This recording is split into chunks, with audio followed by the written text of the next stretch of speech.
Yes ఎంసెట్లో ఇచ్చిన 2024లో ఇచ్చిన ర్యాండమ్ వేరియబుల్స్లో question. It's a very important question, easiest question. is given that if a random variable x the following probability distribution, then mean of x distribution ఇచ్చాడు. Distribution x తెలుసు, x values 1 2 3 5 5 and probability of x is 2k square k square ఇచ్చాడు. Mean of x కావాలంటే ముందు k కనుక్కోవాలి guys. k కనుక్కోవాలంటే మనకు తెలుసు some of all probabilities 1 అని.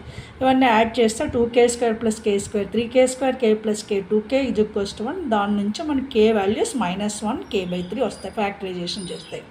కానీ k వాల్యూ -1 అనేది మనకి ప్రాబిలిటీలో డిఫైన్ కాదు, ఎందుకంటే ప్రాబిలిటీ రేంజ్ 0 to 1 ఉండాలి. అందుకని k -1 కన్సిడర్ చేయకూడదు, k = 1/3 కన్సిడర్ చేయాలి.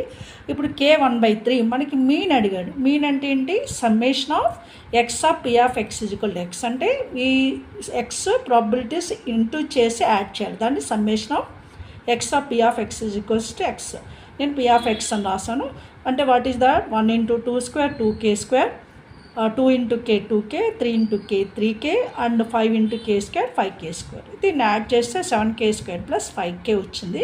k వాల్యూ 1/3 కాబట్టి k square 1/9 అంటే 7/9 ప్లస్ 5k అంటే 5/3. దీనికి ఎల్సిఎం తీసుకుంటే 9 7 + 15 22/9 వస్తుంది గైస్. 22/9 అనేది మనకి సెకండ్ ఆప్షన్ ఇచ్చాడు. ఇలాంటి super formulas, tips and tricks use చేసి నెంబర్ ఆఫ్ వీడియోస్ మన channel maths super tips and tricks by లక్ష్మీలో ఉన్నాయి.